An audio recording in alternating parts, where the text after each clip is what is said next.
Hi everyone, welcome to Pineapple Chat here on Being More Pineapple. This week we are talking to Ryan Crawford.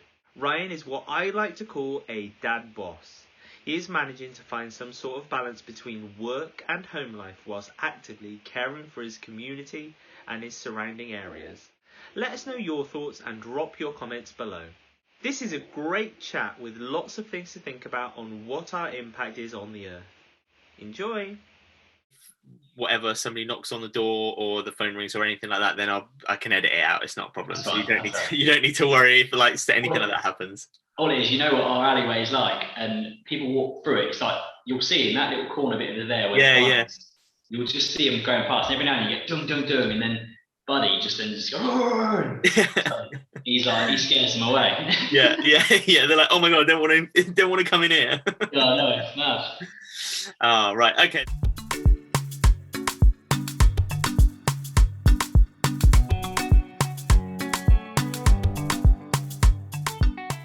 So welcome to this week's Pineapple Chat. I am Rob, the Weller Hair Guy, this week riding solo. And this week's guest I've known for a little while. I want to say recently, but obviously with the pandemic and everything like that, all of a sudden it's a year later. But Ryan is now got his own salon, which he's managing, owning, running. But the reason why I've got Ryan on today is to be able to talk a little bit about something which I'm really passionate about, which is our sort of mark on the planet, on the earth, and sustainability. So I'd like to welcome Ryan from Crawford down in I'm going to say Milton Keynes, but it's Stony Stratford. Stony Stratford, yeah. Yes. Yeah, I just say Milton Keynes. I'm like, it's that way. So, I mean, I know, like I say, the first time I probably ever met you, Ryan, was in Manchester studio when I was working up there, and you were then like part of the Cult team, which is product brand Sebastian. So, I mean, yeah, that was when you obviously were still working at the salon, but it was somebody else's salon. Yeah, true. Yeah, that's a long time ago. Very long time ago. It doesn't seem that long time ago, but then it's just gone. I don't know what happened. And now you own it. I know, this is it. I'm still in the same place, but I just own the place now. So it just looks a bit different and sounds different in the title. Well, I'm looking forward to come down and see what you've done in the place, because I've not actually been in, have I, since you've taken over effectively. So I'm really looking forward to being able to come down and see you. And for anybody that wants to be able to get to know Ryan a little bit anyway, then his socials are wicked to be able to go and check out with everything that he's doing in the salon, which we'll post up as well. We'll obviously do a little sort of plug about that at the end as well, where people can find you as well. So I think to start the convo off, then I want to sort of find out how really you got into hairdressing. Yeah, so it's one of those funny things that I know people say, I want to do it all my life. It literally was the only thing that I pretty much want to do. Other than wanting to be Axel Foley, Beverly Hills Detective, I wanted to be, other than that, and a small period of wanting to be a vet when I was about 9. I wanted to be a hairdresser since I was about, maybe about 13, maybe 12. Yeah. Might have even been earlier, to be honest, because I've got clients that are like friends' parents, and they talk about it and say, oh, you were talking about that at primary school. It's like, that's weird. I suppose I have, and it was at 15. I again, my mind works in weird ways, and at 15, I sort of planned out a sort of 15-year plan and thought, well, I'm halfway to 30, and again, this doesn't matter. No one should do this because it stresses you out without needing to, because you set yourself a big target. And that last year I was stressing out a lot, but I basically set a plan out of, by the time I hit 30, I'd have my own salon, and told my previous boss that the minute I started working here, which was, I was 22. Yeah. And he's a really great guy, and he just basically said, that's great. That kind of works up well with where I want to be slowing down anyway. So, you hit 27, come to me, talk to me, and we'll get the ball rolling. And then I bought the salon 8 weeks after my 30th birthday. Wowzers. Which, stupid enough, I still beat myself up about, because it wasn't before I hit 30. But I'm just I like hitting targets. I set my own goals and targets, and I like to hit them. But yeah, basically that's it. It's just something I always wanted to do. Always had an interest. Is there anybody like in the family or anything like that, which is just you like the first hairdresser in the family and whatnot? I have a cousin in Scotland that I remember being a hairdresser when I was a kid. I think she gave me like some shoe shine highlights when I was about 10. Yeah. When I went up to visit my nan. But other than that, that's basically it. I mean, everyone in my house is fairly practical. Do you know what I mean? Yeah. We're all very much hands-on people and get stuck in. And yeah, my dad's very much like that, and hence why I've got multiple hobbies, all hand related and practical related. But yeah, pretty much first hairdresser, in the family and such. So well, that takes some hopefully I can initiative, retire early and have my boys just take on. Yeah.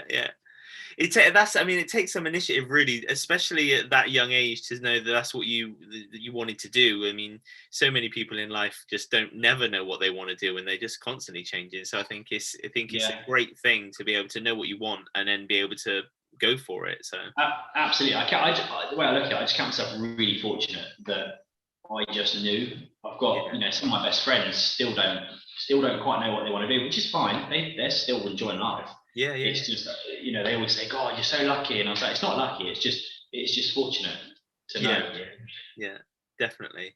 So, you obviously knew, like saying, you wanted to be a hairdresser from a very young age. I mean, you're married with kids. Yep.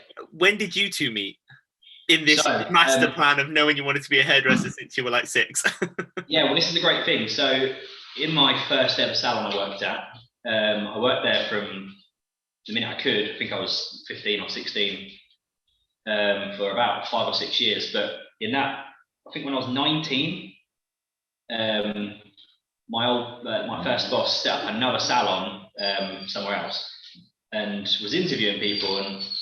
And this girl walks in and he's like, "Oh, I've interviewed her. She's really sweet. What did you think?" And I'm like, "Yeah, you should just hire her straight away. Yeah, it's perfect." And it's weird. He always used to have this rule of, he was a bit of kind of like all right, kind of, well, not an all right, but a bit of a lad.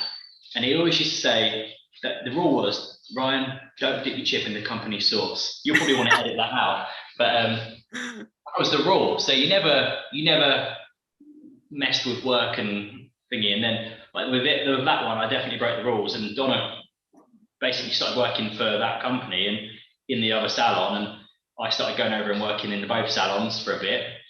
And then that's it. The rest of history. That was I was 19 when we got together, and we're now about to turn 32, 31 at the moment. So so basically met through work. She's been doing hairdressing the same amount of time as I have. Wowzers. I mean, it's not the same, but it's a very similar story in the sense of how my wife met. She's in beauty, and then she was working in the one salon in the group that we used to work in, and I was working in a different one. And then I started going down there to be able to cover a few sort of like days and whatnot. And then that's how we met. It was like the craziest thing. It just happens, and it's great. It's just it's organic. Well, organic. Yeah. That's one way to put it. Yeah, that's the way I put it. Yeah. So, I mean, this is the other side of this is the other sort of side of your life as well. I mean, even like I just think I'm 30, going to be 38 in September, and I've got 2 kids, and you're 32 or going to be 32. And how many kids have you got? 4. 4, ranging from 3 up to. So the youngest, Hudson, he's 3. Then you've got Cooper at 5, Travis at 7, and Cohen is 8. He's going to be 9. I should know exactly when he's going to be 9. It's on the 31st, but every day he says to me, "Daddy, in 6 days and 14 minutes and hours, I'm going to, it's my birthday." But yeah, he's about to turn 9. So it's definitely a crazy house. And then with the dog, which, to anyone that can hear a nod, bark, or a sneeze, my dog's walking around the salon at the moment. So he's my first child. We've had him for like 11 years. So your little fur baby. That's it. I think, and I think this is another sort of side of you, which I find it really inspiring anyway, because you're so hands-on with them. Let alone then still being able to have the salon, run a business, and run a column. Obviously, before that. You really, from an outsider looking in, you really seem as though you have got a really good balance of being able to, focus on family and focus on work. And I think lots of what I want to be able to get into with the sustainability and like your footprint effectively is really passing down into them, because I see how interactive you are with them. So yeah, it's hugely important to us for them to have that, to have the right sort of the right message impregnated into their brain at such a young age. Because it has, I mean, little things happen in the day that make me feel really, really proud. So we were walking back from school, doing the school run the other day, all four of them, and I'm not sure where Donna was. I think Donna was at home or somewhere either way. And I was doing the school run, and we were walking back with another little boy who ran ahead from his mum, who's in my boy's class. Yeah. And he took a wrapper out of his pocket, ate something, and just chucked it on the floor. Yeah. My boys all kind of stopped and looked at me, and I went, "Oh, well, shouldn't really do that. Actually, you can't. You feel bad, you can't compare it to him." But then my eldest just went, "Don't worry, Daddy, I've got it." And he just went and just picked it up, put it in his pocket, and we got home and put it in the recycling bin. Nice. I was just like, yes, it's little things like that that's important to me, and it just shows that when I'm not around, I didn't ask him to do it. So when I'm not around, I know that he's got to be all right, Yeah, definitely.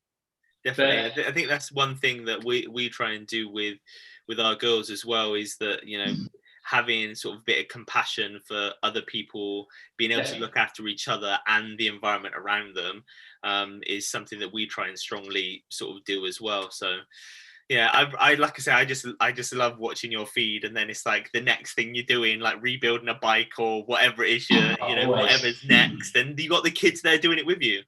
Yeah, literally, like the first lockdown hit us this time last year. Yeah, I've always got so many projects on the go that obviously that it was really good, I think, for my mental health to not stress about the closure of the salon. Yeah, just to get on with all the projects with them. And yeah, first lockdown, Christ, we built a massive man cave at the back of the garden with a load of wood that was going to be burnt, and it's like 3 meters by 3 meters. It's huge. We've stripped our motorbike together, and we've been rebuilding that this lockdown. But yeah, they're always taking apart their bikes, and we've always got something being taken apart and rebuilt, or some sort of project on the go. And it's just stuff that, again, my mum and dad have impregnated into my mind, and it's steadied me in all right ground. I wouldn't say there's a way you should be or a way you shouldn't be, but whatever, the whole practicality side of things, I think it's just really important, as well as thinking about reusing things. And that's where it starts. If we can take something old and knackered and turn it into something really good, you feel like you've achieved something really good, but not only you've thrown something that is going to get thrown away, something else is going to be made. So you go and buy that, which then is encouraging the whole disposable stuff. So we're always upcycling something. Yeah, I literally love it. It's the way forward, and I just think it's being practical is like everybody's always going to need someone practical to do something, and even if it's just starting with tinkering things like you do, then that then still builds that sort of muscle memory for being a doer. And I just think it doesn't matter what happens, even if you've got something practical that you can do with yourself, even if you do go on to do something a bit more academic, you've always got that to fall back on. And you'll end up having your own version of either Green with the Grimwades or the Repair Shop, like one of those two programs. Exactly. It's it really will. It's mad. It's crazy. So going on from, seeing as we've just said about upcycling and things like that, I mean, having a salon, the salons are notorious for being a bit of a waste haven, really. Throwing things away, and it's going to, we'll say, just for argument's sake, it's going to landfill. There's no other way around it. And we see, I know I've been in lots of salons in the past, and I'd still get that thing of, what bin can I put this cardboard in? Because some salons do that. Some is just chuck it all in because it's commercial waste, so it's all got to go. So I think the step change into being a bit more sustainable from that point of view for you is a bit of a no-brainer, because that's where you're at anyway. But what is it about salon waste which has been it seems to have taken so long to get to this point where now we can start to change our attitude to the way that we dispose of things? Yeah, it is crazy. I think, that's the thing. Only recently, really, has people really started to think about it, and some of it comes in a kind of like, trend, which is fine. I'm all for trends if they're going to save the planet. So let's go with it, but let's make it not just a fad diet and more of a complete lifestyle change, because fad diets don't work. So we've always, from the get-go, and actually even in previous works, even when my old bosses wouldn't necessarily have implications in for, or ideas into how to, where this goes and that goes, I've always sort of sorted it somehow. And done my own version. And it's just something that's just really important. And obviously recently, across in America and things, they've had certain things in play for a little while, organizations, same with parts of like Indonesia and those kind of areas. And obviously there's been little groups, sort of collective people trying to do their own bit in this country. But I feel like now there's a few more, the government are really trying to focus on it, because I know we're in a complete crisis, and it's great that everyone's now focusing on it, but it's now everyone really has to.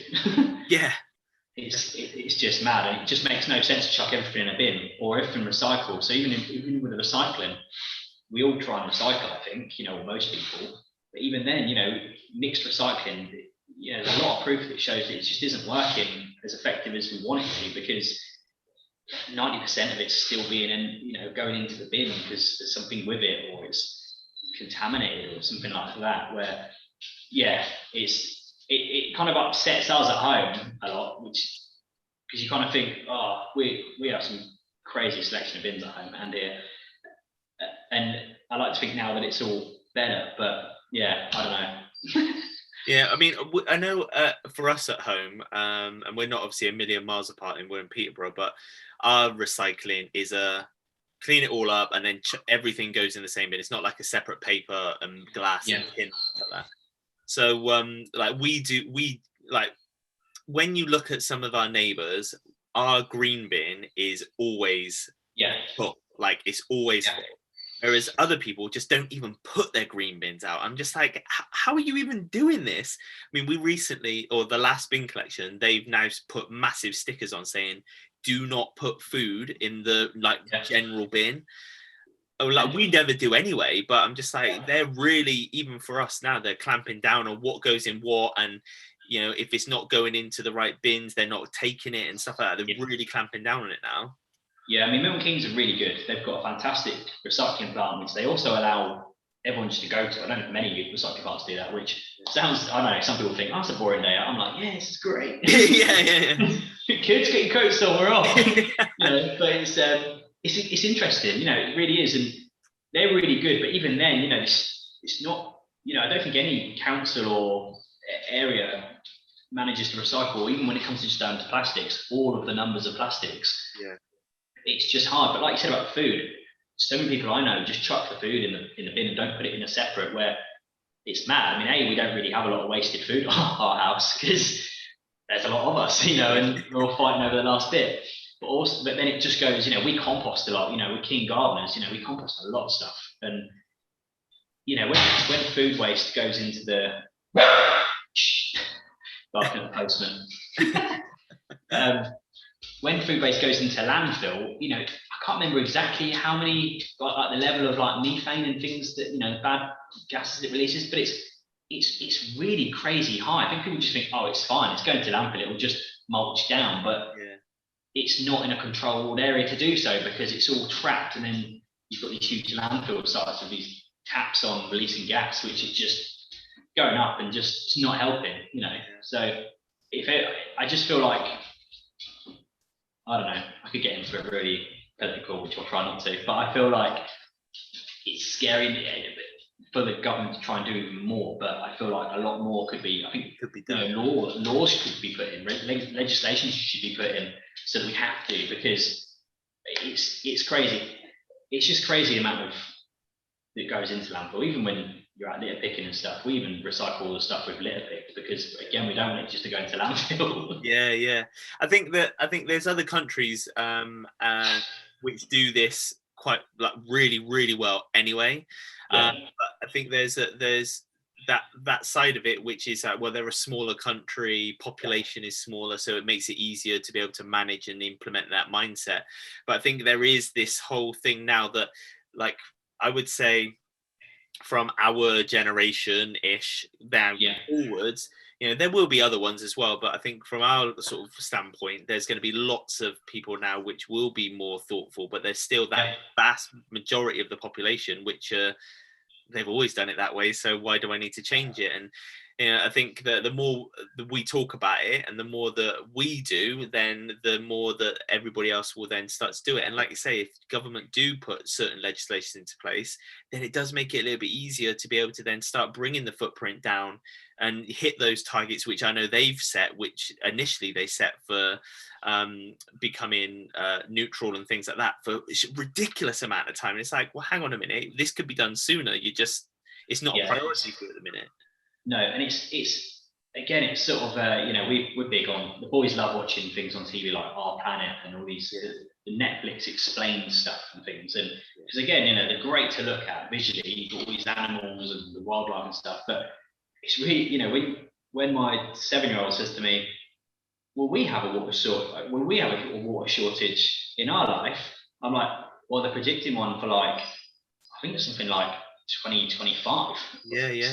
Something crazy, which is like, to think that even in this country, it would be that we'll have to reduce the water we use, and makes it, we really need to think about it quick. And as an industry, I feel like everyone needs to get onto it, because if that's the case in any sign of like sustainability, where water is then a hard source to get hold of, it's going to impact hair salons hugely. And that's when I think then salons need to be changing. You need to think about the sustainability aspect of the salon, and think about, right, taps, how can I use less water, what heads can I change, there's loads of things. I'll just rabbit on about all sorts, clear all day, honestly. The thing that I just think as well is like, I've got it's going to sound really, maybe for some people it's a little bit outside of their realm of thinking really, but I have a real strong like visceral connection to it. Makes me feel something like really strong with water and fire, and that's not in like, I'm not gonna go and drown things and be a pyromaniac, but it's that sort of cleansing of both. Like the energy of fire being a lot faster, a lot quicker, and that sort of way that it cleanses and it burns everything to then allow life to come back, but then also the healing, calmer energy of water and things like that. So I just think if we end up having, like there is in lots of countries, like a water shortage in a developed country, then you are taking that life away. Do you know what I mean? I just think it's like really sad, and like it's something that needs to change. Like for me personally, it is something that really needs to change. Same here. It's exactly the same. I'm the same with both of those elements as well. It's sort of, if I've been around like a camp bonfire or something, staring at it, and I go, oh, there's nothing left of my marshmallow. I've been staring at it for too long. But and water, I'm a complete water baby. I'm always on the water. I mean, even in January, February this year, it's cold, it's freezing in the rivers. We're out on the river and in the water, and I'm the same. It's mad that it is upsetting, like you say, that we could end up with such devastating things happening in developed countries. And then it's even worse when you then think about, if we're suffering, what on earth are the countries that are already suffering? It's almost like, do we just put an extinct label on them? It's scary, it's petrifying. And that's the thing, it's hard to think about anyway, but when you've got kids like yourself and like me, it's when they ask you the questions and you feel good that they're thinking about it, and they're like, oh yeah, now their brains are working, because we need to make the change for them, but then also they need to be not even making a change, it needs to be, that's what they do. So then they can sustainably keep it going. But it's it does every now and then, you tuck away to bed and you go, oh, there's all that last question they ask before they go to sleep, and you come downstairs and you almost want to have a tear, because you're like, oh, that is like gut-wrenching, the question they've asked. And it's something to do with animals, the planet, the rainforest, and it's scary. Yeah. It's like my little brother lives in Brunei. He moved there last year to teach in a big international school out there. And he said they're really great out there. He said, this with their rubbish, their recycling, things like that.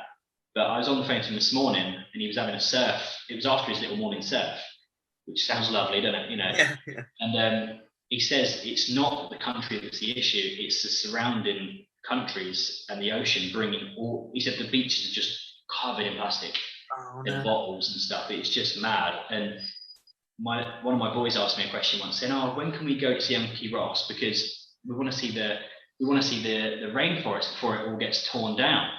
And I was like, "Oh, it's a horrible thing to think about." But they're thinking about it and thinking, same way as I think about the coral reef, and I think, or the Great Barrier Reef, and I feel like, oh, will I ever actually get to see that? Yeah. Will it die before I get to see it? And yeah. They're thinking about it about the Borneo rainforest, and it's horrible. And that's the thing. That's why we're so passionate as a family, and we bring that to the salon and out to the community, because it's important just to spread the word. And we have been scared to do it before, but only what can you be scared of these days? Everyone's stuck in their house because they're scared of, there's an invisible illness out there damaging people. So can't be scared anymore. We just got to go for it. Club together, definitely. I was reading, I get every now and again, I'll get a National Geographic, right? And I love reading it. I just get it every now and again. I don't subscribe to it or anything, but like there's a thing in there this time, and it's saying about possibilities of space and things like that and whatnot. And I'm just thinking, well, why don't we try and make the best of what we've got first before we go and wreck somewhere else? But he said about natural disasters, like nowadays there aren't really that many true natural disasters. They're more like man-made natural disasters because of everything that we've done over the years as a species. It's then influenced like the ozone layer and all the other different things, which is then causing these things to happen, like the fires in North America the other year. All of these things, actually, yes, they would have still happened, but now the planet is hotter. It's like, it's no wonder that like the floor is hotter than hot. So it's no wonder things set on fire as quickly as they do. Exactly. It really is. And that's such a strong thing to think about. It is not just the natural disasters. They're natural man-made, like you say. It is crazy. And I think we just need to do if everybody can do just that little bit of something, then every little bit then starts to build up. It's like save your pennies and your pennies make the pounds. If everybody does their own little thing, then it's then going to then start to build up. So as a salon then, what is it exactly that is going into then making your salon more sustainable? Lots of things, really. I mean, we focused on every aspect we focused on all the basics first of things that are in the salon that are going to be there. Things like your fixtures, your lights, your basin, your tap heads, all of the energy emitting things or things that are using these sources. So everything we changed to really low, we've got everything low energy LEDs around all the salons, around the salon. Everything's very low LED. It's crazy. The tap heads, we've got eco heads. So again, they're using 65% less water, something crazy. And they're great. And they're a great talking point as well. Clients love it because they visually look fun. They look really cool. So they love them.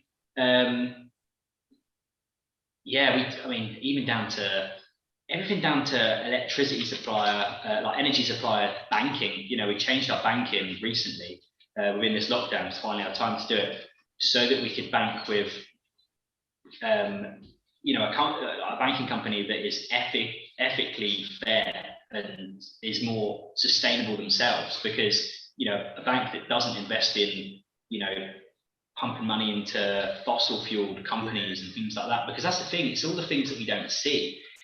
And although we think, I've changed my light bulbs, it's all good, I've changed my tap heads.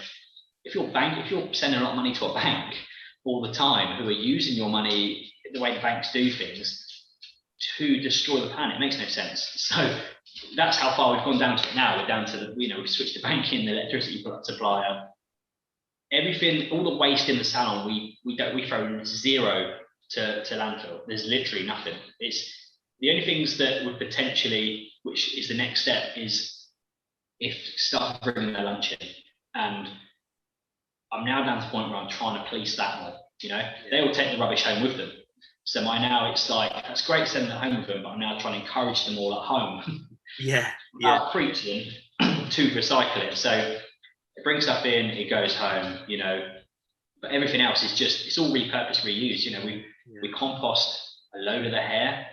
We've got a big veg patch in the garden. We've now got a salon allotment just up the road. Oh, really? Yeah, it's just really cool. So I've been there quite a bit this lockdown. But again, just so we can have a bigger area to compost a lot more of our hair. Yeah.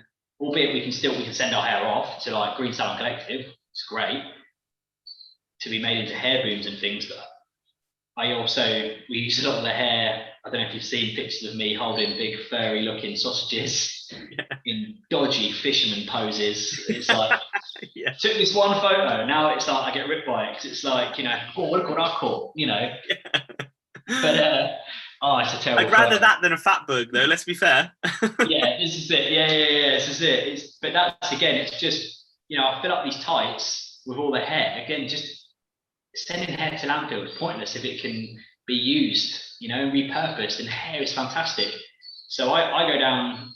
I spoke a few times with like Green Salon Collective and other people. I go down to the river and the canals and stuff, and every now and then you get like a bit polluted in the water and stuff. And I soak up all the oil with all the hairs. But again, it's used around the world really well to do so, you know, and I'm working a lot more with that and on board with potential upcoming projects and stuff with that, which is really cool and exciting. So it's stuff that I've been doing secretly behind, you know, the cover of darkness and a wetsuit, you know. Now we get to do it a little bit more. But no, there's lots of things, you know, there's loads of things we've done, you know, even when it came to when we came to fit the shop with all our shelves and stuff, you know, it was just me and the boys went around all the loads of new houses going up the road, went around and just asked all the builders if you've got any spare boards, you know, and they went, yeah, there's a big fire pile over there, you can rummage through that. And we just took out brackets, and I reuse screws, I reuse anything if I can, and all the shelves are all made up of that. Boys loved it because they got to smash them up a bit and make them a bit more rusticy, you know. And there's loads of things that we do to be as sustainable as we can, you know. I mean, and the thing is, like I said about, there's always someone who tries to shoot you down. I had a client who really had an issue with things, and I kept firing back. What, you know, it's like we were playing a real quick fire game of ping pong, but with like, he was trying to make me fail, and I just don't understand it. He's like that anyway. He's one of my gents for years. He's always been like that. Love him to bits. Just in case he watches it, you do love him to bits. I've got to say that, because he's probably watching now, and you know who you are. yeah. But he said, all right then, Mr. Sustainability, what about all this water you're using to water all these plants? How many plants you got in the salon? And we've got like, I think my last count was 45 plants. Wow, yeah. And I was like, oh, you got me there. I said, I don't know what I'd do there. I suppose I water them with the water butts that I've got coming off of the roof behind the salon. How about that? Can I come and see them? And I managed to win the argument, because he was trying to find something. He couldn't find anything. There's always something to counteract. You know, we try and do as much as we can and reuse everything, you know.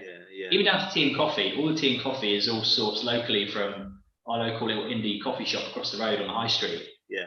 And it's all loose leaf, loose coffee grinds. I get the grinds done every morning, and then again that goes in there like the little glass teapots, and that goes back up to my allotment in my food bin. Yeah, so back to composting it. It's just complete like circular. We just try and be as circular economy as possible, you know. I think there's lots and lots of even though some of those things are probably going to be more specific to having a salon, there's going to be lots of things within that lots of people can do. And to be fair, I doubt very much that lots of people have even thought about, yes, I've got renewable energy, but actually how ethical is like you said about the bank, you know, how ethical is that side of things? And I think, you know, yes, we can go with the light bulbs, and yes, we can do all of those things. We can recycle more. If anybody does have like tea and coffee, don't just necessarily chuck them. If you've got a garden, throw them into that, because I think that, I tell you that we've got where we are, it's a very clay ground. Yeah, same with me. Yes, we're getting compost to try and just turn it around and build it up year on year. We're trying to then make it better. But I tell you, the coffee, going into the coffee grounds we have, then going into that with the nitrates, we have had some wicked crops, even though it is like really clay, really clay. Completely. Amazing. This is it. It's amazing, and you'll find as well if you just get the hair involved, man. Hair is it's just full of nitrogen. It's like 15% or something. It's it's more levels of it in hair than I think there is like rotted manure. It's such good stuff, and for things like clay, it helps with like retaining with kind of retaining moisture, but then also not getting too damp. It soaks up. All the plant pots around here have we put hair in all the plant pots. Because again, so that way we haven't got to water them as much because the hair will absorb it and slowly release it. At the bottom, but it's not letting it sit in it. I can't describe it. It's just you can imagine. It's just if it wants a bit more, it's feeding from the hair rather than a puddle of water that's just going to drown it. So a bit like those little pearl things that absorb water, and then they back down as the water evaporates. Instead of the water evaporating, it's then just being pulled from the hair and back into the plant. So exactly. So we use it as much as we can. I'm always walking around with bags of hair or big furry. I look weird going down the river with my paddleboard with a massive 12-foot bit of tights with stuffed with hair. Everyone's like, "What on earth's that?" And I'm like, just casually walking around. I get weird looks, but they're all getting used to me now because it's hard as well. Conversation starter, if nothing else. Completely, and a lot of people don't recognise because I'm pretty much like 100% always wearing this hat. I've got a thing about my hat, but when I'm on the river, I can't wear my hat. So clients look at me and they stare like, I know this person. It's just me in a wetsuit, like, "You right, Linda?" She's like, strange person on the thing with a giant pair of tights on his shoulder. No, it's crazy, but the repurpose of hair is incredible. Even using it to soak up oil off of water and stuff. Oil, it's all natural. You can then just slit the type open and then chuck it on your compost again. So then it's gone completely. It's been used to make you look good. It's then swept up, used to clean up some pollution off the water, and then used to then grow in your plant beds and stuff. Because even that, we have 2 piles of hair to compost in our salon. So it's non-coloured hair. Not that there's any proof that coloured hair's going to affect your veg or anything, but I use that for my veg, and then the other stuff I use for all my trees, bushes, shrubbery, all that kind of stuff. But we will literally repurpose everything. Wow. It's mad. So where do you see your next steps being? You've got so much already done. What are the next steps for you and the salon, especially now with hopefully, obviously we'll find out the week before for sure. We're going to be opening back up. But what are the next steps really for opening back up? Have you invested some time and money into the products that you use as well to try and get them a bit more? We have. So I had one around. There's one above me. There and on the other side, I can see the. Oh, I've got my little. That's actually. I've been using this for ages. So good. I love it. But so basically it was really exciting actually. We got a delivery in last week of the We Do products, which I've been so excited, and talking to you guys, talking to Weller anyway for ages, and then always knowing that there's something coming. Always the hints and possibly and the nudges of there's something on the cards, and I've been like, oh come on, and it finally is here, and it's so lovely. But we invested in a whole other line to put on the shelves, which reminds me I've got to get the boys making some more shelves at some point, I think, and to move things around. But so we've got all the weedy products, which again, as you know, they're just lovely. They're fantastic. I've been using them for a while, and now I've got everybody, because I had a sample set, but now I've got enough of everything that Victoria and the girls are both all using it, and we've just seen a massive difference. But the thing I just love the most is that simple thing of you can recycle everything, even the ink is recyclable on the packaging. Absolutely. Then on top of that, for every one bottle that's bought, there's 8 then removed from the sea. I just like, even just little things like that. I know that lots of companies are now trying to look at different ways that they can become do more things. It's not just a case of being free from or cruelty free or free from animal ingredients and stuff like that. It is more about what are you now doing to reverse or change a little bit of what's already been done in the past and have that ethicalness, social ethicalness as well. So that's the other thing which we really sort of love about the brand. But we now as well at home, we do sort of a split 50-50 thereabouts with our shopping. Yes, there's some things that we need to go, but we will go just a little bit outside of town and then do everything is refillable. So we've got like a refill center, which you can then go and say all your loose coffees, like literally anything and everything. It's so good. It's so good. We're lucky because almost sort of we've got us here.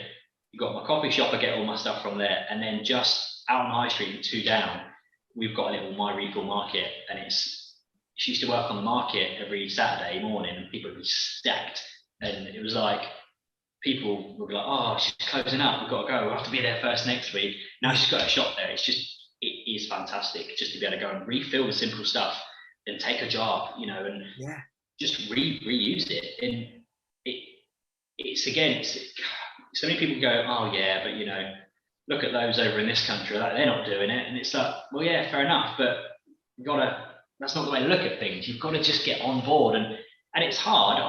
I've had times when I've been stressing the supermarket. I can't physically do this whole shop without having to have some sort of non-recycled plastic in my trolley.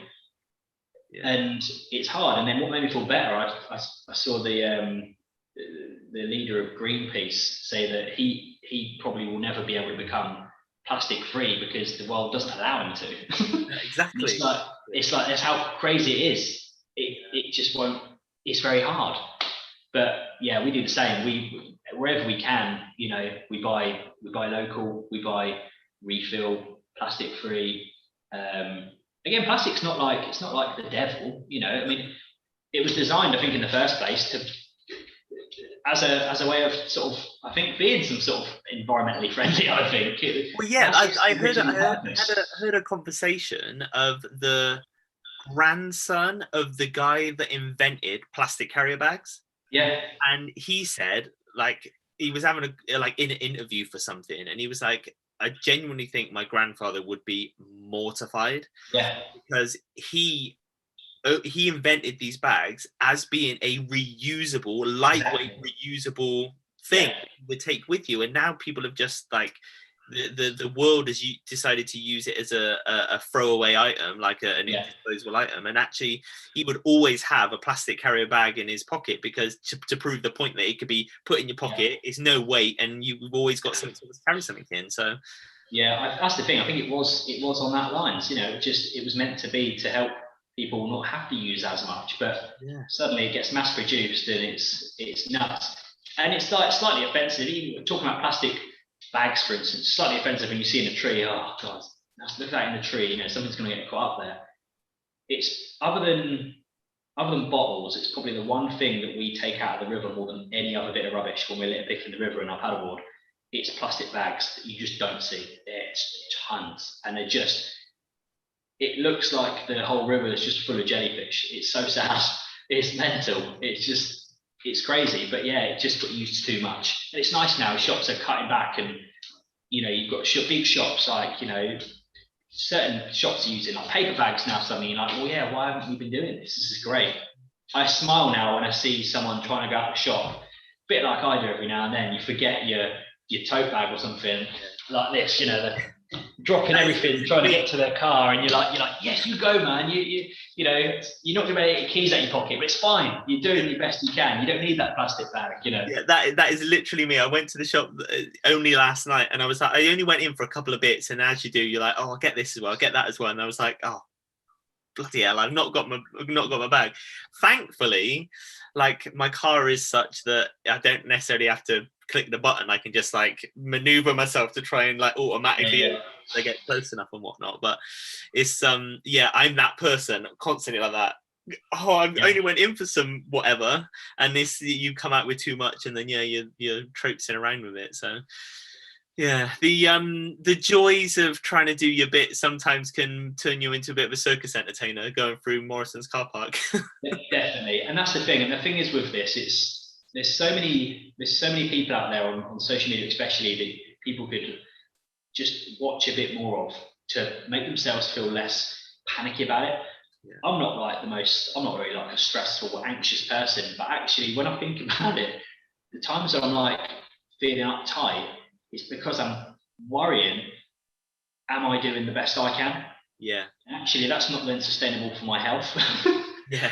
It's crazy, but you can fall down. I fell down this past, I've been doing it for a few years now, but this past 2 years, year and a half, since having the salon, I felt like it was my eldest. Get this is something random.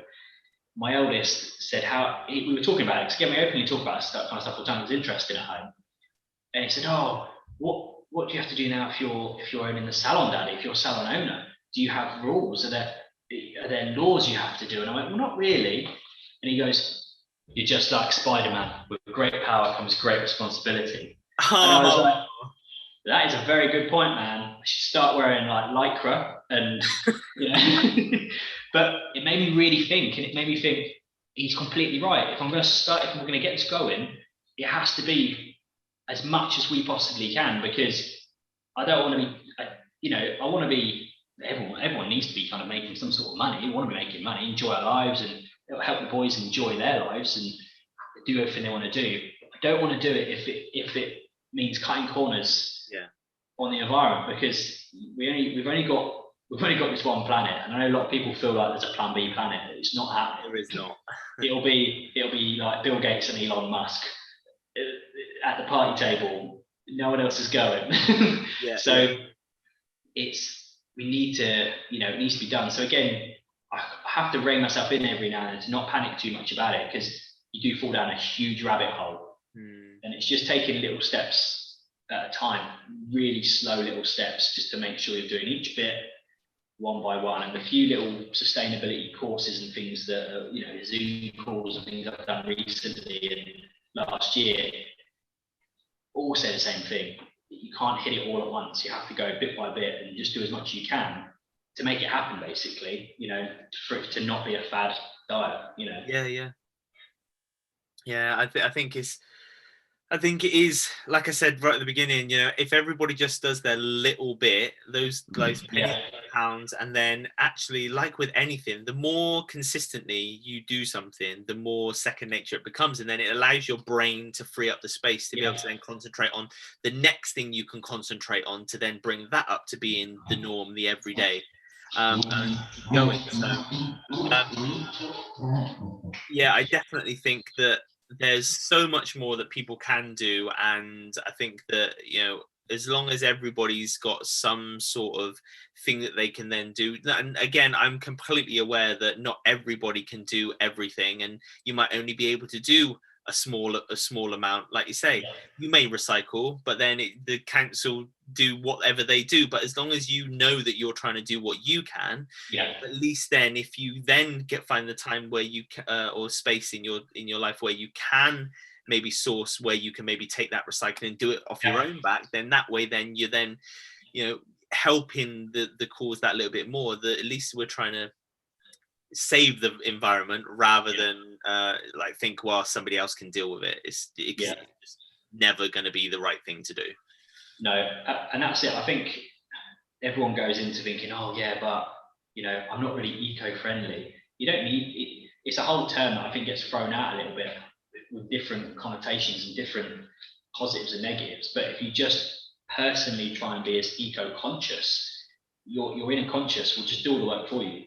It's a real quick switch, but it's just a word. But thinking about it in a slightly different way helps. Thinking, well, I'm doing this, I'm trying, because you're trying because you want to do it. Yeah. So so again, I'm always big on that. Eco-conscious.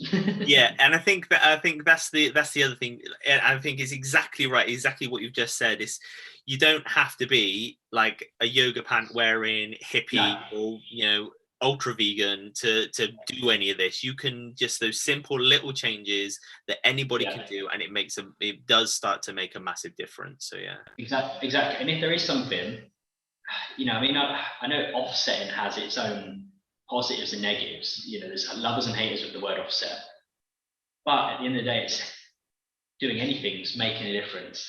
Do you know what I mean? So I still like, not that it's ever going to get on the road because it's just taking time, but I love tinkering around with my old Beetle and this little motorbike that I've got. Yeah. And again, it's just when I think about it, sustainably, am I going to be able to use that in 20 years' time? Will there be petrol? Will there be diesel to put in it? Can't think like that at the moment, but just do whatever it's doing what you can and doing other things that you think, how can I offset that? Yeah. And even if it is just to selfishly make myself feel better, at least it's then, it's helping me, but it's helping the environment at the same time. I think people just get too caught up with thinking a bit like I used to and worrying too much. Yeah, and I think people put too much too much energy into about the fact that, well, if I'm going to do this, then it's going to be 100%. Well, actually, like with anything in life, if you try and do something 100%, you're pretty much guaranteeing yourself to fail. So you're better off, even if you just do 10, 20, 30% and then build your way up, then that way is going to be better than nothing. Definitely, most definitely. And by the time you probably say 20 years, we'll be using petrol. By that point, you'll be tinkering it to turn it into an electric one anyway. So it won't make a difference. You'll just continue tinkering. I'll have a 1967 hover Beetle. yeah. Look at me, you're right, mate. Just floating past the window, Yeah, retro on the outside, completely slick under the bonnet. This is it. I think it was maybe a couple of years back now, but VW started to introduce more of their fully electric range, and it was called not the Beetle, it was called the Buzz, but it's like the fully electric VW.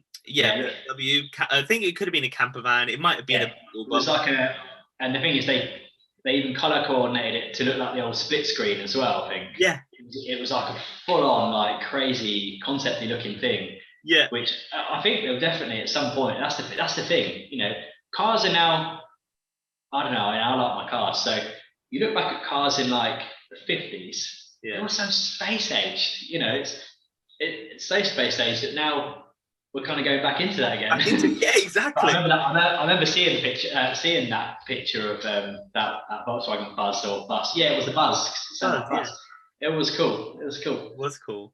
And I saw another thing, and it goes back to Tesla, Elon Musk and whatnot. But like I can't remember what it's called, the land something or whatever, but it literally looks like it should be a military vehicle, but they get their like massive tank thing, and he's got the trucks that he's trying to do as well. I'm like, gee. It's I saw that because he had a funny launch. You see the launch of that? No, I didn't see the launch of it, no.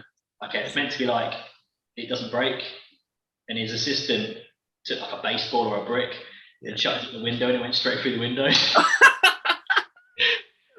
And he goes, try that other one. And he tries the other one. The windows just kept getting caved in. But I don't know what happened there. But it was very, very, just a beast of a thing. It's another thing, crazy. Yeah, I'd love to have, like, because we drive a big van. We drive a Volkswagen bus to carry around my sort of school of children. But I'd love to have an electric version of it. And again, that's when, you have to, being sustainable, it's all comes from inside you, but then the time and the money do have a side of things as well. You have to balance it all out. One day. At the moment, when it comes to work, I'll just cycle in as much as I can. Do you know what I mean? I love to cycle. So that one, Milton Keynes full of these little Lime electric scooters. Do you have those around where you are? We don't have, but I did see something, an article in something the other day where I saw that.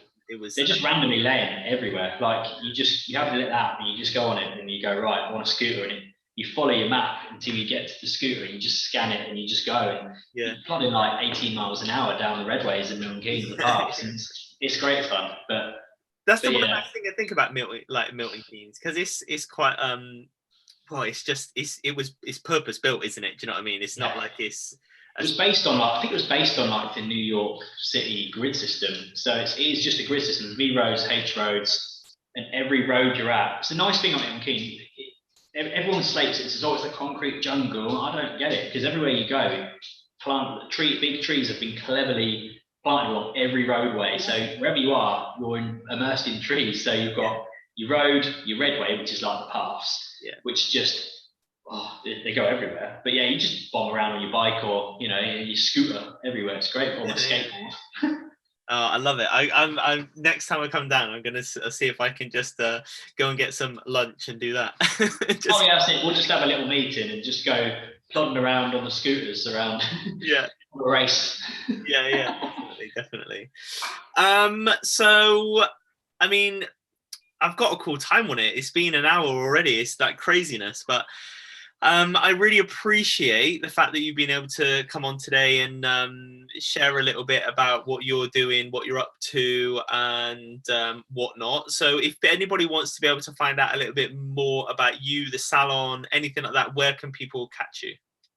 So you can catch me Facebook, Instagram at Crawford Hair, or to be honest, I've got my work one, obviously, with everything to do with work, which every now and then I have a bit of the kids in there as well, because they help me with everything. But also at Ryan Crawford Hair, or RyanCrawford.hair, I think it is. Either way, you'll find that on my Crawford Hair page. But that's where you'll see us either, we just litter pick. We're litter pick fans. So we go out sort of cleaning up the environment and stuff. But it's good stuff that you can just get involved with your families, get involved with your friends, and just have a bit of fun. And we're doing a lot more of it now, and there's a lot more beach cleanups and stuff coming up. Now we'll come out of lockdown, hopefully at some point. I can't wait to get onto those, and it's going to be really good fun. But yeah, you can get me on either of those socials, really. Cool. So what I'll do is I'll actually put in the description below Ryan's details as well, so that you can then, if you want to be able to see what he's doing with the salon or anything like that, then you've got a way to be able to do that. So yeah, I just want to say a massive thank you for coming on, and thank you. Look forward to being able to come down and see you and have a good catch up and a coffee. Yeah, definitely. I can't wait for it, mate. Thank you again for for giving us the time to have a chat, basically. That's all right. Yeah, it's been lovely. It's been nice just to be out there, to come here and hide away and talk to you, and rather than daddy, which I love, but it's we've had 4 months of it. Do you know what I mean? Yeah, no, I know. Don't you worry. It's like I love you. Please go away now. Yeah, definitely. Even the dog's fed up. That's why the dog's here. He's fed up. Bless him. Yeah. He wanted some me time, but yeah. Oh, I love it. Thank you so much, buddy. Thank you, and we shall see everybody next time. What do you think you could do differently? Bye. If all we made were small changes, they will all add up and make a massive difference. Let us know in the comments of any events or organisations that can help us to look after our planet. Ryan's Pineapple Playlist is going to let you rock out with the best. So look up Ryan's Pineapple Playlist on Apple Music and Spotify. You can search Being More Pineapple and hit download. Tag us in over on Instagram of where you like to listen to the Pineapple Playlist. #Pineapple Playlist. Every Monday over on Instagram, get involved in the Pineapple Community Challenge. Missed any? Then swipe across to our IGTV and you will find all the previous challenges in the series. Don't forget to tag us in at Being More Pineapple and use the hashtag Pineapple Community Challenge. If you haven't already, hit subscribe and don't forget to ring the bell, so you will always know when we release new content. Please like, comment and share to show your support and help us grow the Being More Pineapple community. Let us know if there's anything new you would like to see us film. Plus, if you or someone else you know has interesting point of view or a story to tell, drop it into the comments below. Thanks for watching, and until next time, from here in the Fruit Bowl, we send you peace and love. Be kind, stay safe, and stay connected.